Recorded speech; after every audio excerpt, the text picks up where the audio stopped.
Esto es Más que un Pitch con Juan Manuel Astorga y Juan Pablo Silva. Un espacio para hablar con emprendedores y conocer sus historias, ideas y proyectos. Más que un Pitch, programa de Radio Infinita y el DF+.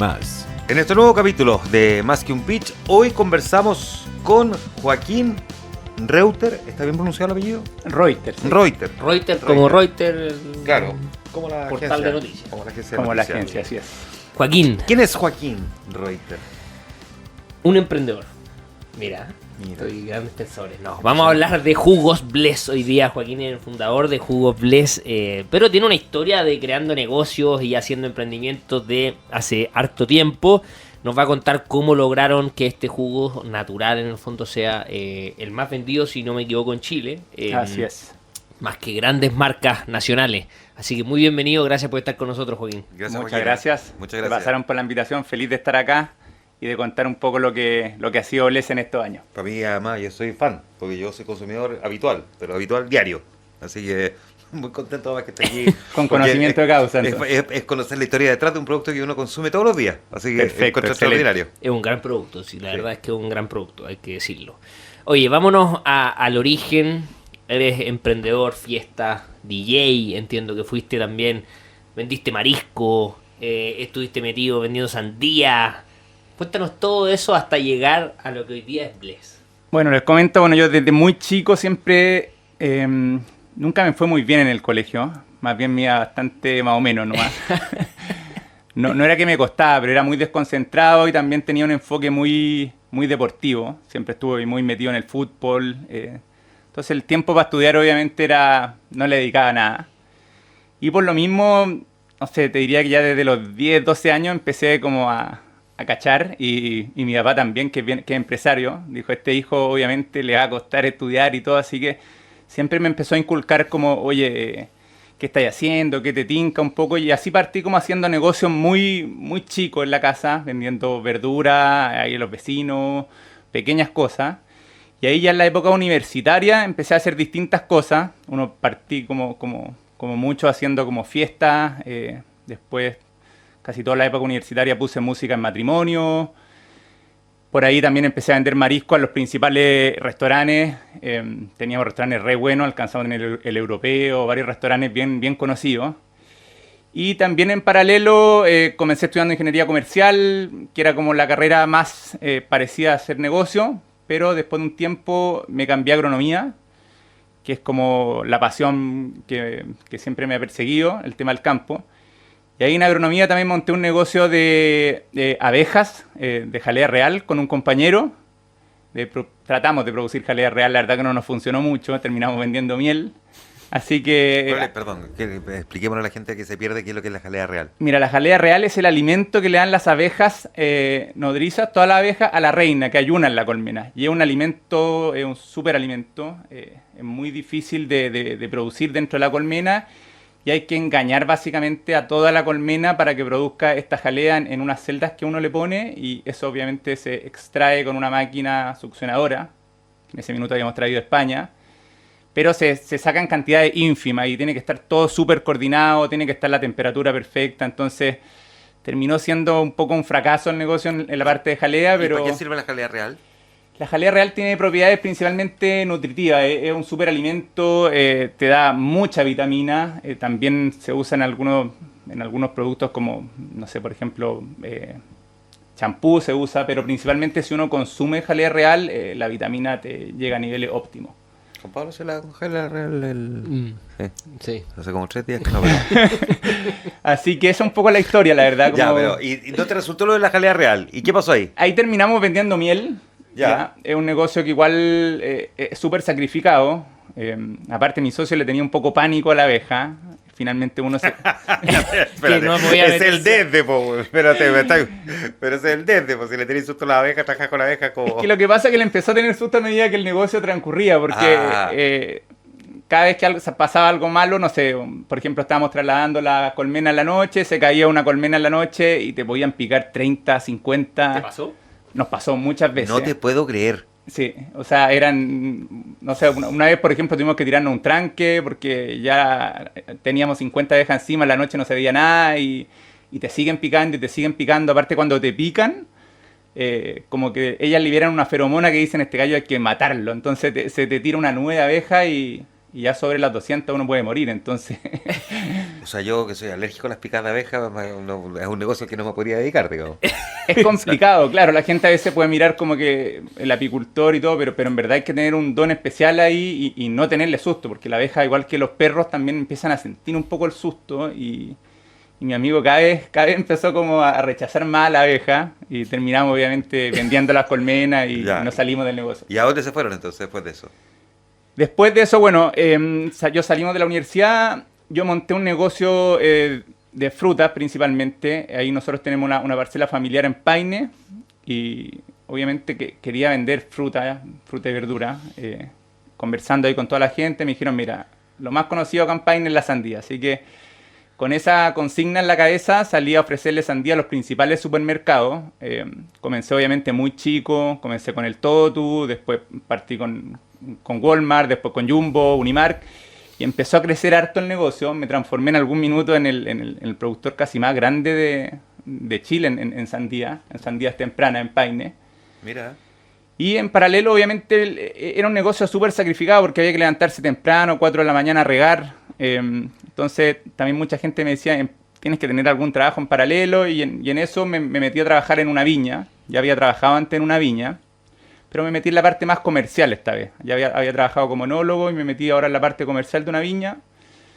Y eso obviamente era muy entretenido porque implicaba viajar por todo el mundo, principalmente Estados Unidos me tocó a mí, me tocó mucho Centroamérica, toda la isla, me tocó, no sé, todos los resorts all inclusive, me tocó la verdad que muchos viajes entretenidos, pero estaba recién casado, vivíamos en el campo con mi señora y eso también sumado a la sandía, la verdad que estaba como absorbido, me levantaba a las 4 de la mañana a regar, después pasaba 2 semanas fuera en Estados Unidos, volvía, entonces estaba como muy eufórico, por así decirlo. Y en ese minuto venía llegando un amigo de luna de miel y me dice, oye, ¿sabes qué? Estoy con ganas de emprender, un amigo abogado. Y yo le digo, ¿en qué quería emprender? Me dice, no, quiero hacer jugos naturales. Y le digo, pero ¿cómo vas a hacer jugos naturales si no sabéis ni lo que es una sandía, ni un melón? ¿Qué estáis diciendo? Me dijo, no, mira, hay un boom. Este amigo obviamente tiene la particularidad de que es un abogado, entonces es como súper estudioso el tema. Me dijo, mira, hay un boom afuera, los jugos prensados están explotando, podríamos hacer algo. Te lo comento porque tú has trabajado en vino, haciendo vino, trabajáis con fruta, tenéis los contactos de los supermercados, entonces creo que podríamos hacer una buena alianza. Yo más o menos tengo estudiado las principales marcas, cierta maquinaria con la que pudiéramos partir. Y así le dimos un poco vuelta y dije, ¿sabéis qué? Me tinca, la verdad que el tema de la viña ya no me está dando mucho, a este paso de terminar separado en breve, así que hagamos el salto y también podemos utilizar un poco como la fruta que hago en el campo, la misma sandía, ya en ese entonces hacía melones, pepinos, y ese fue como un poco el punto de partida de cómo llegué al negocio de los jugos. Ya, ahora, te dijo los jugos prensados están explotando. Hablemos un poquitito de eso y la diferencia de los jugos tradicionales, porque en el fondo una cosa es que te diga vendamos jugo y otra que te diga vendamos jugos prensados, que antes Claro. la gente no entendía, porque para uno un prensado era un sándwich. Efectivamente, claro. ¿Sí o no? Un aliado. Así es. Obvio. Hasta hace algunos años eso era para la mayoría de la gente. Claro, a mí cuando me dijo prensado yo obviamente entendía el tiro, ya había escuchado el tema, pero si uno trabaja en la industria del vino, los vinos blancos se hacen, bueno, los blancos y los tintos, pero esto se parece más a ser un vino blanco, se hacen con prensa neumática, que básicamente se aplasta toda la fruta, con cáscara, con todo, y ahí dentro de la cáscara están las principales vitaminas, porque eso está expuesto al sol o a la tierra, en el caso de la zanahoria. Entonces es un proceso muy antiguo, que si uno quiere imaginarse así muchos años atrás, en el vino se hacía a pata pelada, uno prensaba a pata pelada básicamente. Esto es con una prensa industrial. A diferencia del jugo común y corriente que había en ese entonces en Chile, que son jugos reconstituidos, que se hacen a partir de concentrados de fruta. ¿Qué es el concentrado de fruta? El concentrado de fruta es básicamente, a partir de un jugo, le extraen toda el agua al jugo, por así decirlo, y queda solamente como un jarabe, por así decirlo, de fruta. Que luego se mezcla con agua para reconstituirlo. Claro, y eso lo hacen para poder transportar esto sin transportar agua. Entonces uno dice, oye, mándame de Estados Unidos un concentrado de naranja y te envían de Estados Unidos, ¿cierto? Solo el concentrado sin agua, y eso acá en Chile se reconstituye con agua y con endulzantes y otras cosas, pero finalmente, claro, parte de un producto natural, pero termina siendo una reconstitución de bastante lejos de un jugo natural. Ahora, más allá del jugo industrial, el que estás describiendo tú, el jugo que uno podría hacer en la casa, en una juguera, digamos, versus el que también uno podría hacer en una casa porque ya venden máquinas para prensar para Así prensar es. fruta, verdura, ¿no? ¿Hay una diferencia en términos de cuál es más saludable? Porque yo he visto que hay debate en uno y otro sentido en esa pasada. Claro, o sea, el jugo que uno hace en la casa, el de nosotros es similar hoy en día. Básicamente tenemos obviamente un proceso de pasteurización flash. No, me refiero a la diferencia entre un jugo que uno hace en la juguera versus un jugo que uno prensa. Porque no es lo mismo meter toda la fruta a la juguera que No, prensar la fruta claro, en una prensadora. ahí hay una diferencia Existen grande. la juguera y existen las prensadoras domésticas. Claro, también, hoy claro. día. Quiero saber cuál es la diferencia entre uno y otro si yo me tomo un vaso. Claro, como uno hacía el jugo antiguamente, que no existían ni siquiera estas prensas caseras, ¿cierto? Que uno metía toda la licuadora y con la hélice rápida Sí. te volaba todo, ¿cierto? Quería hacer un jugo de frutilla y tirar la frutilla a la juguera, le ponía agua y se quería azúcar Claro. endulzante. Y le echáis a andar y te queda jugo de frutilla. Ahí el tema, la velocidad de la hélice corta la enzima, entonces al cortar la enzima obviamente se pierden muchos nutrientes del jugo. En cambio el prensar todo con la cáscara de forma lenta hace que obviamente no se corte esta enzima, entonces el nivel de vitamina que tiene uno respecto al jugo prensado, respecto al de la juguera es bien grande. De hecho, la oxidación que se produce cuando uno mete el jugo en la licuadora es bien evidente. No sé, si uno, por ejemplo, pone una manzana en la licuadora, a las 2 horas, eso está a color pardo, está café, porque obviamente es un jugo que la hélice reventó básicamente la enzima, que son estos puentes donde están las vitaminas en la molécula. Y eso obviamente hace que sea un jugo mucho menos nutritivo que el jugo prensado. ¿Y qué pasa con la fibra en el caso de la prensa? En el caso de la prensa queda algo de fibra, obviamente ahí hay que manejarla como... Claro, porque los defensores del jugo con hélice que dicen, oye, pero tiene fibra. Efectivamente puede tener un poco más fibra, pero fibra sola, sin vitamina, también es complicado. Y también en el caso de los jugos prensados, el nivel de fibra uno se lo da con los filtros. Entonces igual Ah, perfecto. Ya. pasa fibra también. Que era interesante saber la diferencia entre un jugo tradicional y el jugo prensado, porque no todo el mundo a lo mejor tiene esa aproximación de qué es lo que es hoy día un jugo prensado. Claro, de hecho, no sé, si uno ve los jugos mismos, los jugos Bless, ¿cierto? Tienen abajo como un poquito de borra. Sí, porque uno lo agita y listo, ya está.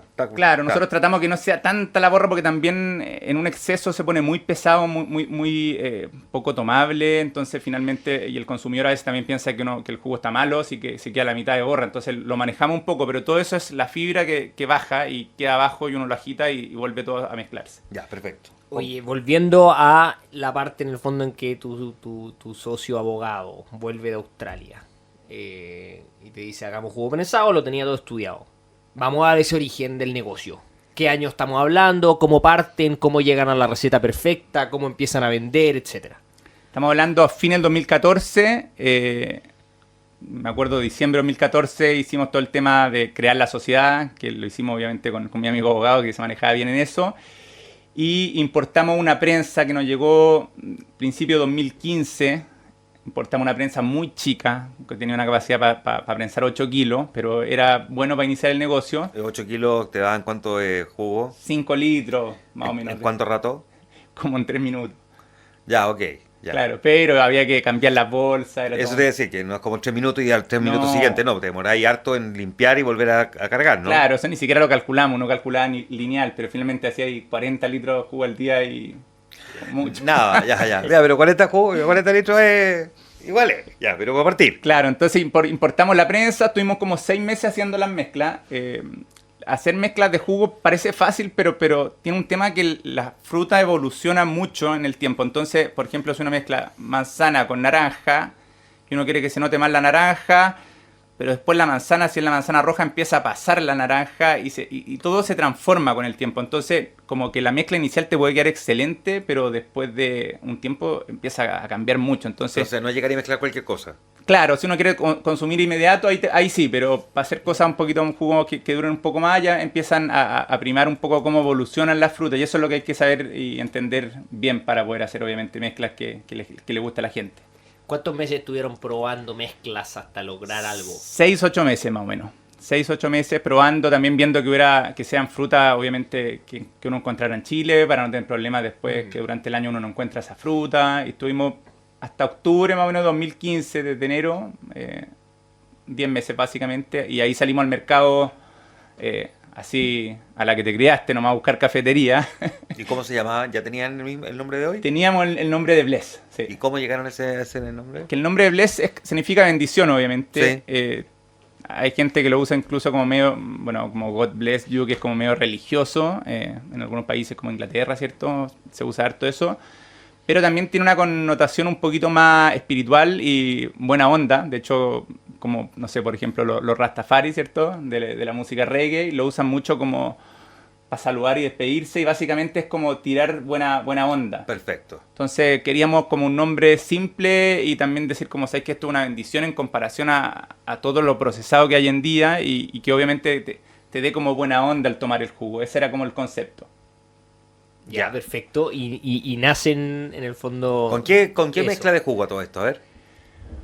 Partimos, mira, de esas mezclas, el único que queda vivo es el limón manzana jengibre. El que me acabo de tomar. Sí. Ya, que es muy bueno. Hicimos unas mezclas bien alternativas. Uno tenía de hecho brotes de trigo, que nosotros mismos lo hacíamos, era que en Estados Unidos se conoce como wheatgrass. Era súper rico el jugo. Ya. Pero era un poco complicado producir el trigo. A medida que iba creciendo tenéis que tenerlo súper como final la siembra y obviamente a raíz de eso también lo eliminamos. Y por otra parte también la gente no tenía idea que No era lo compraba. wheatgrass. Claro, Ya. era muy rico, pero también la gente no se atrevía a tomarlo. ¿Y qué otros tenían al principio?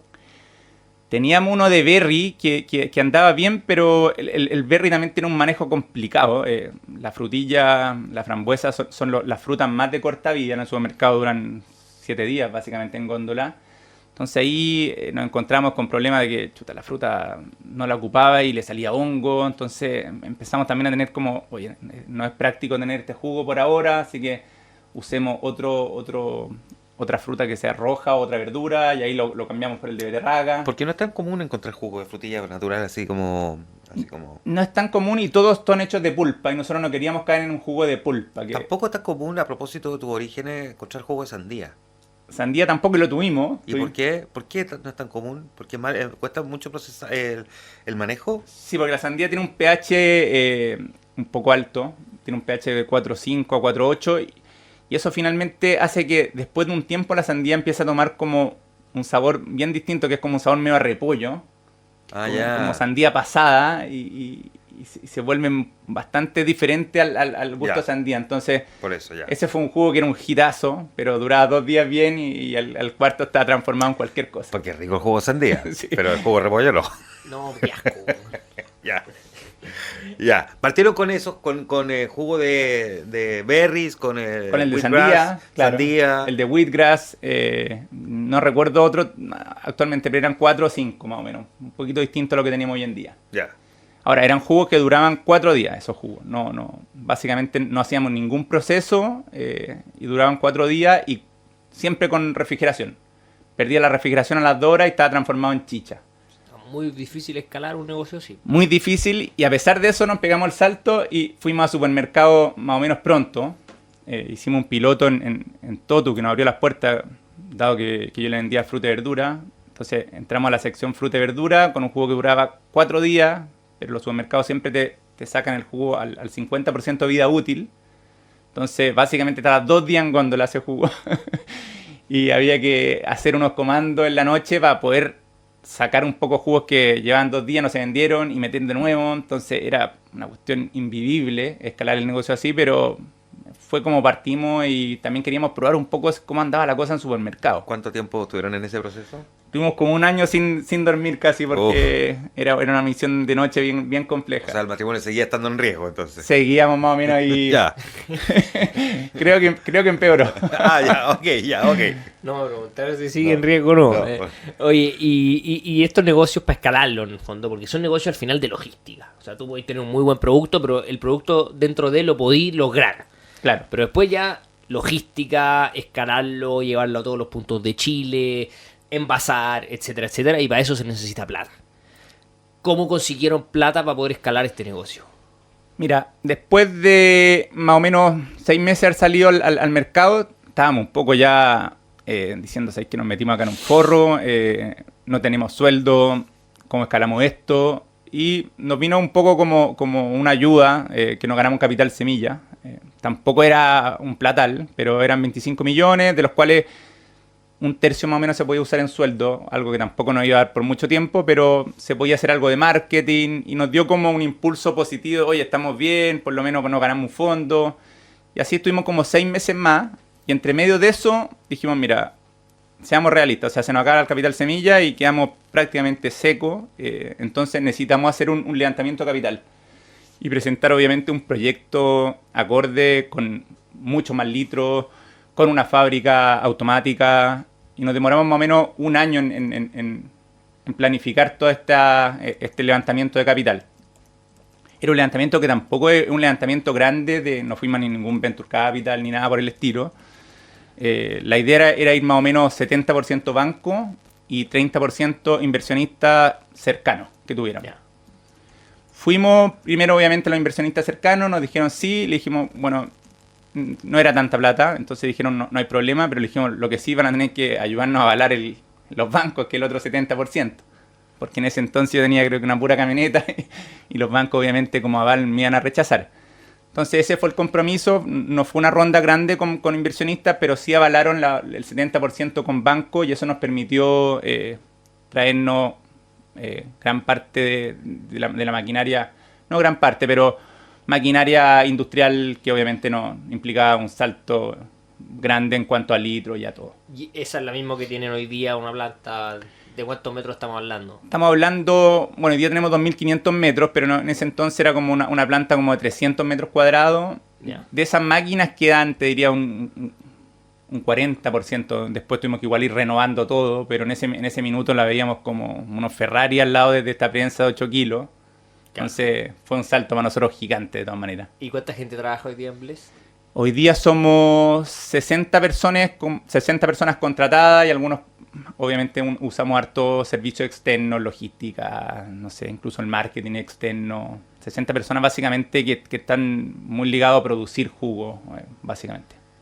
A producir. Ah, mira. Sí. ¿Y por qué tanta gente produciendo jugo? ¿Por qué se necesita tanta gente? Porque el corazón de este negocio, bueno, a diferencia de otros negocios, acá nosotros tenemos una fábrica, entonces no nos maquila nadie. Si bien tenemos una marca, que es una marca importante, pero nosotros siempre la idea fue, oye, mantengamos el control de esto y produjamos nosotros los jugos. Entonces, producir jugo al nivel que producimos hoy en día implica tener hartas personas y hartos turnos, es una configuración bien difícil porque finalmente una fábrica que no para prácticamente, y tenía equipos de limpieza, equipos de prensado, equipos de embotellado, entonces todo eso hace que obviamente sea mucha persona enfocada en producción. Vamos a hablar de quién le provee la fruta, de cómo van generando las combinaciones que tienen hoy día, cuáles les gustan más a la gente, cuáles no. Vamos a hablar de la competencia. Tenemos un montón de otras cosas que queremos seguir conversando contigo hoy día aquí en el programa. Joaquín Reuter de Jugos Bless conversando con nosotros en Más que un Pitch. Vamos a ir a la pausa, estamos de vuelta de inmediato. Más que un pitch, en Infinita 100.1. ¿Tienes pasión por la educación? Con Kumon puedes emprender con propósito. Abre tu centro con apoyo completo y una marca globalmente reconocida como Kumon y colabora a la educación del país. Infórmate más en kumon.cl/franquicia.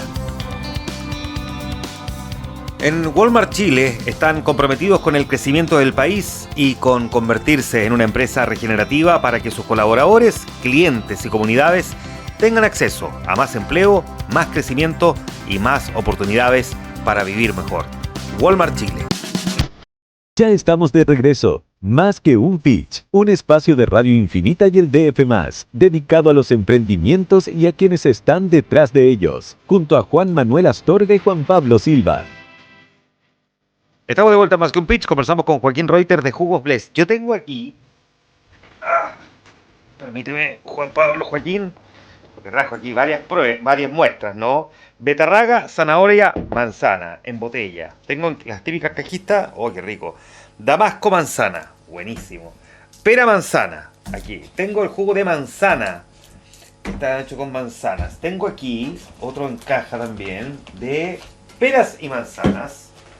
Tengo damascos y manzana. Tengo uno de maracuyá, naranja, piña, manzana, que es muy bueno. Y tengo dos en lata, que dice agua gasificada, limón, jengibre, agua gasificada, maracuyá, jengibre. Ya vamos a hablar de las aguas. ¿Cómo fueron llegando a las combinaciones de sabores que finalmente son las que hoy día la presentan al público? Fuimos llegando, bueno, fue evolucionando esto. También nos empezamos a poner más pillo cada vez en hacer las mezclas nosotros mismos. Después ya de 10 años haciendo jugo, uno empieza a agarrar cierta práctica. También nosotros producimos alrededor del 50% de la fruta y verdura. Entonces, eso también dijimos, oye, ¿qué podemos producir de forma rápida? ¿En qué podemos ser buenos? Entonces, hoy día, por ejemplo, producimos todo lo que es beterraga, zanahoria, pepino. No tienen campus. Sí, tenemos campos arrendados prácticamente, pero Ya. la idea siempre es producir por lo menos la mitad de la fruta y verdura nosotros. Entonces hay que también, un tema es como definir la mezcla y lo otro es ver también si uno tiene acceso a toda esta fruta y verdura durante el año. Que eso es un tema clave, porque lo que te puede pasar es que te quedes corto Claro. a la mitad de la producción. Y por ahí tratamos, ¿cierto?, que sean chilenas. Obviamente el maracuyá no puede ser chileno, la piña tampoco, el jengibre tampoco, pero tratamos también de potenciar un poco ¿El jengibre tampoco? el jengibre de Perú. De Perú, ya. Sí. Entonces lo que se puede, obviamente, se produce en Chile. Lo que se puede lo producimos, lo que no lo compramos y lo otro lo importamos, la otra fruta. ¿Cuántas toneladas de fruta producen ustedes al año? Y nosotros, un día normal, prensamos 25 toneladas de fruta al día, más o menos. Sí, Tía, claro. mira. Que eso te da alrededor de 12.000, 15.000 litros, puede ser, dependiendo el formato y todo de producción. ¿Y cuántas botellas venden al mes más o menos? ¿O cuántos litros venden? ¿O cuántos litros? Claro. Hoy día más o menos vendemos 250.000 litros al mes, más o menos. Sí, eso es como la venta promedio en general. Oye, en este camino, que quizás nos saltamos partes, pero entiendo que han tenido también hartas anécdotas bien entretenidas con, bueno, repartiendo la odisea logística, que era lo que contabais de los primeros días, pero también han tenido problemas con el transporte, con camiones, un camión que tuvieron ustedes. Cuéntanos un poquito de esos errores que han tenido también y que han aprendido en el camino. Claro, bueno, como dicen ustedes, nosotros el primer día que salimos a vender, que era un 5 de octubre, estoy de cumpleaños el 6, entonces era como justo el día antes del cumpleaños. Estuvimos toda la noche haciendo los jugos y más encima los salimos a repartir. Y vimos que repartir también tenía harta logística. En ese entonces, 2015, no estaban todas estas empresas que han salido hoy en día de última milla, ¿cierto? Era muy complicado, habían solamente grandes empresas que te pedían grandes volúmenes para repartir. Entonces había que tratar de armar la logística uno. Salimos obviamente en nuestro auto, no cabía nada, después entramos a los supermercados, seguíamos yendo en nuestro auto, nos pedían frío, pero íbamos con unas cajas estas de Blumaid de playa, de los heladeros de la playa. Notable. Entonces los tecnólogos nos tomaban las temperaturas, no cumplíamos, teníamos que rogarle que por favor lo recibieran, que no teníamos transporte. Y en ese entonces dijimos ya, con el capital semilla es importante comprarnos un camión. Y obviamente tampoco nos alcanzaba mucho, así que decidimos comprar un camión chino. Yo no estaba muy de acuerdo, porque en ese entonces los camiones chinos recién llegaban a Chile, pero no teníamos mucha opción, así que nos jugamos por una marca china. Y el camión, desde que lo sacamos de la automotora, la verdad que fue un desastre. O sea, el primer semáforo ya se nos cayó el vidrio. No, pero ¿qué camión compraron, po? No, era un camión que en esa época se vendía bastante. Y ya a los 3 meses tuve un problema grave porque un chofer iba yendo a repartir en un supermercado y de repente se le prende fuego. Fuego en el asiento de donde estaba manejando. O sea, imagínense ¿Cómo? porque tenía la batería justo allá abajo. Imagínate tener la batería bajo el asiento. O sea, así de mal configurado estaba el camión. Entonces se le prende fuego, alcanzó a bajarse con los pantalones un poco prendidos. Y había como una especie de feria ambulante que le alcanzaron a tirar un balde y suerte no pasó a mayores. Y el camión alcanzaron a apagarlo con extinguidores, con lo que había ahí.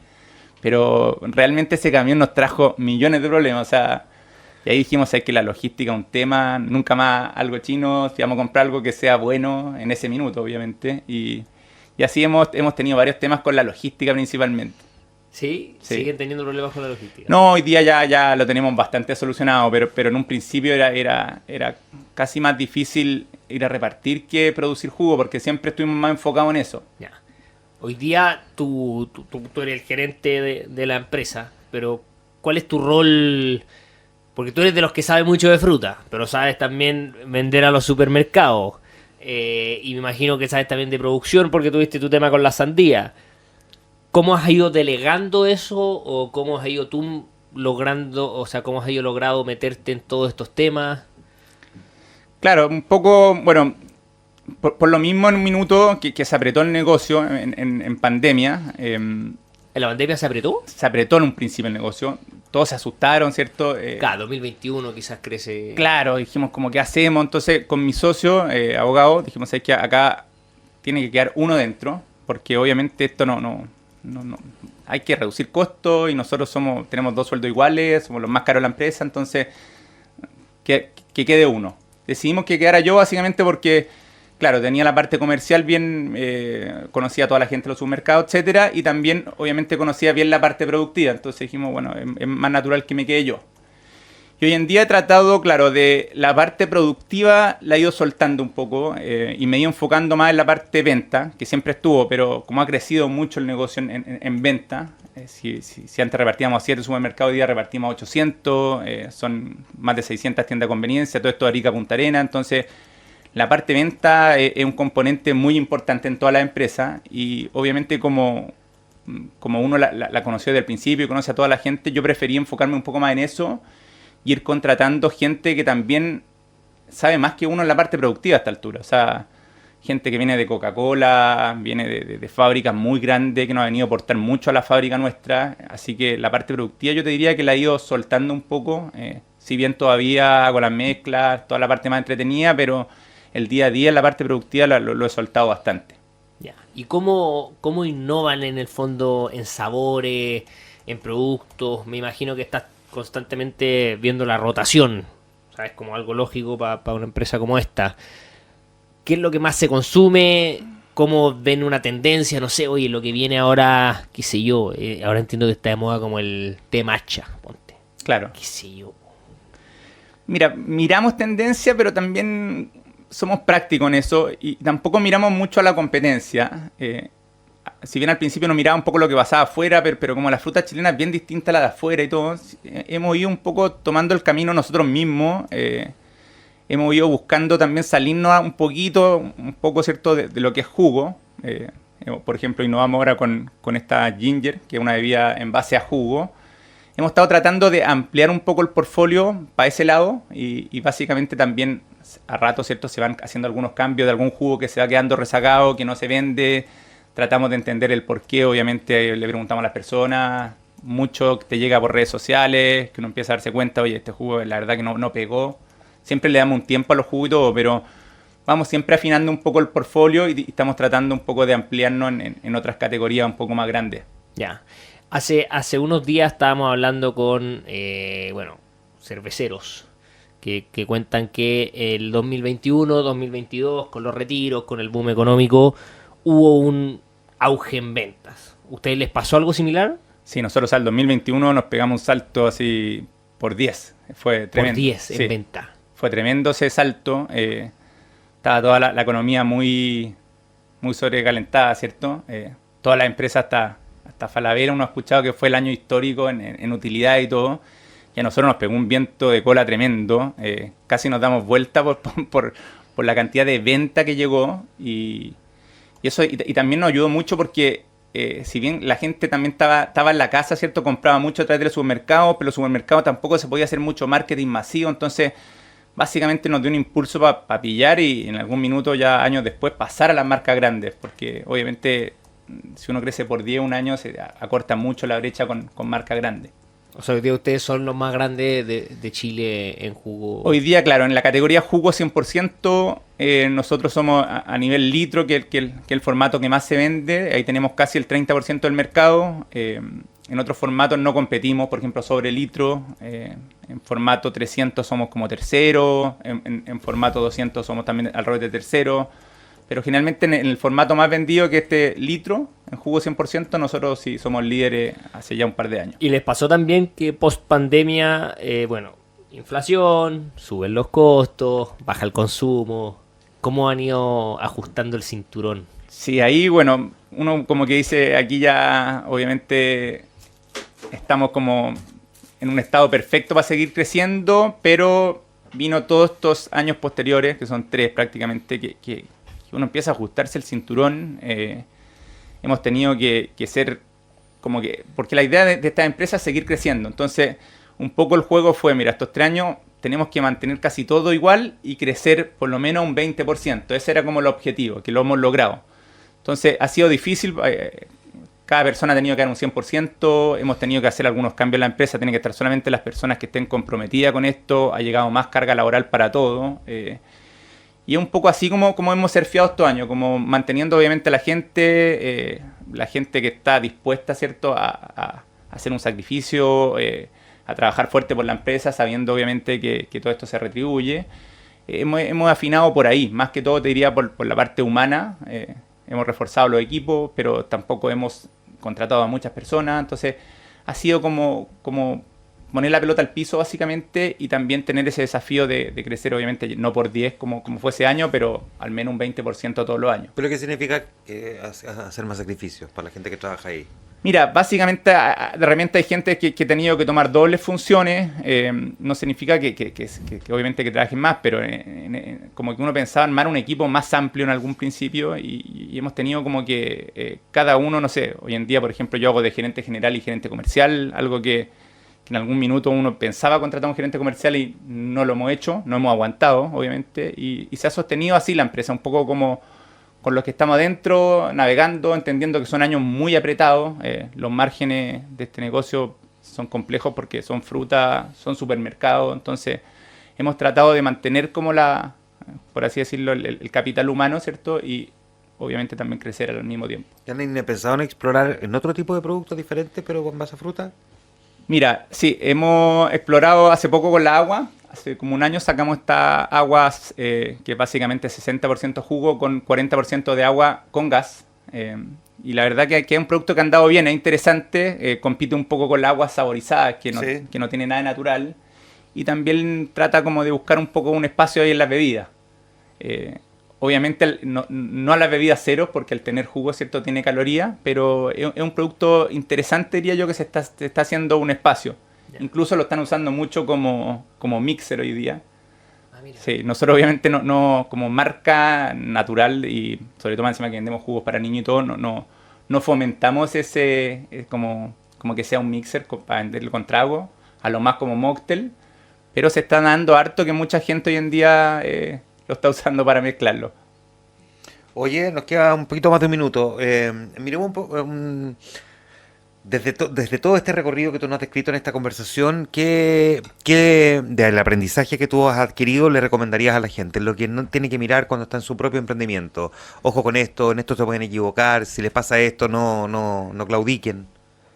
Sí, bueno, yo diría que lo principal, aparte obviamente de la pasión, que algo siempre se habla, también la resiliencia, que son como cosas básicas, yo diría que hay que tener una capacidad de visualizar, ¿cierto? Como de ver un poco hacia adelante, y luego de eso, que es la capacidad de ejecutar, que creo que es lo principal de un emprendedor. O sea, acá hay que ejecutar con lo que uno tiene a mano. Cuando uno parte, obviamente, tiene menos herramientas y más posibilidad de fallar, pero es muy importante que los emprendedores no le den tanta vuelta y estén ejecutando para poder, obviamente, ir aprendiendo en el camino y así ir creciendo. Ya, pues, ¿algún sabor que se venga de los jugos? Ahí estamos, no tenemos nada pero viene ahora una lata nueva, una verde. Ya, pero tírate algo así. Vamos a decir qué sabor es. Viene una lata, una ginger pepino jengibre. Oh, qué buena. Que está muy buena y está próxima a salir, así que estamos tratando de ampliarnos ahí en esa línea. El pepino es jugo total, o sea, funciona muy bien como jugo. El pepino es lo más sano que hay, nosotros lo producimos todo el año en invernadero, así que felices también de sacar ese sabor. Excelente. Ya, pues qué buena conversación. Jugos Bless acompañándonos hoy día en este diálogo que hemos tenido con Joaquín Reuter. Gracias, Joaquín, por venir al programa. Muchas gracias a ustedes, se pasaron.